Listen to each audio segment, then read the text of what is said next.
অর্থ মন্ত্রণালয়ের প্রজ্ঞাপন অনুযায়ী জুলাই মাসের ১ তারিখ থেকে দৈনিক ৮০০ টাকা মজুরি, চাকরির স্থায়ীকরণ ও ঈদ বোনাস, বৈশাখী ভাতাসহ মোট ৫ দফা দাবিতে চট্টগ্রামে মানববন্ধন করেছে বাংলাদেশ পেট্রোলিয়াম কর্পোরেশনের অধীনস্থ প্রতিষ্ঠানে নিযুক্ত দৈনিক ভিত্তিক মজুরিতে কাজ করা অস্থায়ী শ্রমিকরা। মানববন্ধন শেষে কঠোর আন্দোলনের হুঁশিয়ারি দিয়ে বিপিসি বরাবর একটি স্মারকলিপি প্রদান করা হয়। অন্যদিকে শ্রমিকদের এই দাবি যৌক্তিক বিবেচনা করে একমত পোষণ করেন বাংলাদেশ জাতীয়তাবাদী দল বিএনপি ও শ্রমিক দল। এ সময় উভয় দলের নেতাকর্মীরা মানববন্ধনে অংশগ্রহণ করেন।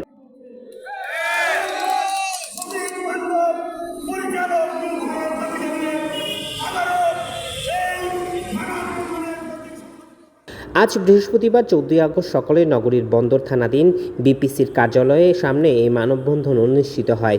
বাংলাদেশ পেট্রোলিয়াম কর্পোরেশনের অধীনস্থ প্রতিষ্ঠানে নিযুক্ত দৈনিক ভিত্তিক কর্মচারী ঐক্য পরিষদের সভাপতি মোহাম্মদ জামাল উদ্দিনের সভাপতিত্বে ও সাধারণ সম্পাদক মোহাম্মদ আলমগীর হোসেন জুয়েলের সঞ্চালনায় মানববন্ধনের প্রধান অতিথি হিসেবে উপস্থিত ছিলেন চট্টগ্রাম বিভাগীয় শ্রমিক দলের সভাপতি আলহাজ এম এ নাজিম উদ্দিন। এ সময় বাংলাদেশ পেট্রোলিয়াম কর্পোরেশনের অধীনস্থ প্রতিষ্ঠানে নিযুক্ত দৈনিক ভিত্তিক কর্মচারী ঐক্য পরিষদের সভাপতি মোহাম্মদ জামাল উদ্দিন বলেন, বিএনপি ও শ্রমিক দল আমরা ন্যায্য দাবির সাথে একমত পোষণ করছি। আমরা বিশ্বাস করি এই সরকার সর্বসাধারণের সরকার। আমাদের দাবিগুলো সরকার মেনে নেবে।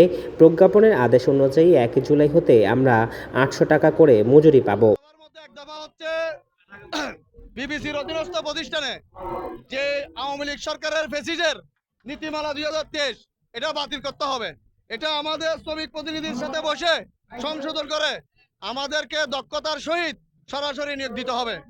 ২ হচ্ছে অর্থ মন্ত্রণালয় ১ জুলাই মাননীয় উপদেষ্টা শান্তিতে নোবেল উনি ঘোষণা দিয়েছেন শ্রমিক ছাড়া নতুন বাংলাদেশ হবে না, শ্রমিকের উন্নতি ছাড়া নতুন বাংলাদেশ হবে না।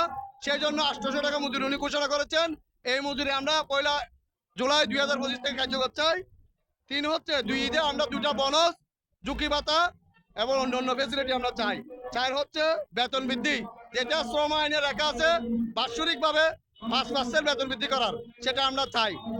৫ হচ্ছে একটা শ্রমিক যদি শ্রম দেয় রেগুলার, তাহলে উনি বছরে ১৫ দিন ছুটি পায়।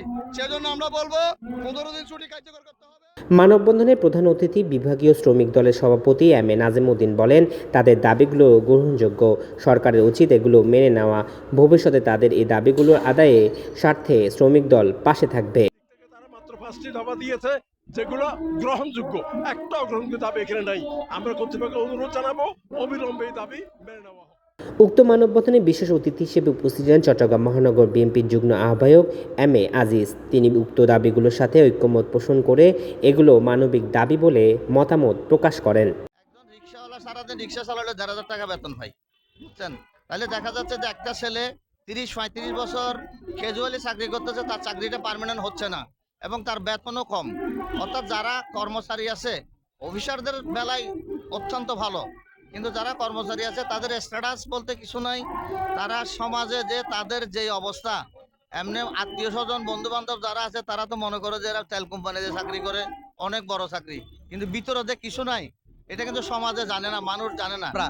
সেই বৈষম্য হচ্ছে তাদের অর্থ মন্ত্রণালয় থেকে যে সার্কুলার দেওয়া হয়েছে, তাদের বেতন ৮০০ টাকা করা হয়েছে, কিন্তু কোন সেক্টরে সেটা কার্যকর করা হয় নাই। যদি বিএনপি সরকার ক্ষমতা আসে জনগণের ভোটের মাধ্যমে, ইনশাল্লাহ আমরা শ্রমিক যে ন্যায্য দাবিগুলো আছে সেগুলো অবশ্যই আমাদের দল বাস্তবায়ন করবে। উক্ত মানববন্ধনে আরও বক্তব্য রাখেন পতেঙ্গা থানা বিএনপির সাবেক সভাপতি ডক্টর নুরুল আফসার, পতেঙ্গা থানা বিএনপির সাবেক সাধারণ সম্পাদক শাহাবুদ্দিন, নগর বিএনপি সদস্য, পতেঙ্গা নাগরিক কমিটির আহ্বায়ক মজিবুল হক, উত্তর পতেঙ্গা ৪০ নং ওয়ার্ড বিএনপির সদস্য সচিব মঞ্জুল কাদের, ৪০ নং ওয়ার্ড বিএনপির হাজী হারুন কোম্পানি, মহানগর বিএনপির সদস্য আফসার কাদের রাসেল, ৩৮ নং বিএনপি সভাপতি সাধারণ সম্পাদক মোহাম্মদ ইয়াসিন, ফেডারেশনের কার্যকরী সভাপতি দেলোয়ার হোসেন, ওয়াহিদুল আলম বাবুল, কফিল উদ্দিন, মনির হোসেন, মামুনুর রশিদ, সালাউদ্দিন মাহমুদ, নজরুল ইসলাম ফাহিম, মোহাম্মদ আলম, মাহফুজুর রহমান মুন্সি, আয়ুব আলী, তারেকসহ পদ্মা, মেঘনা, যমুনা ও এলপিজির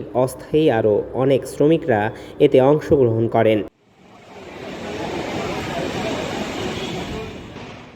নিউজ ডেস্ক, দৈনিক আজাদী।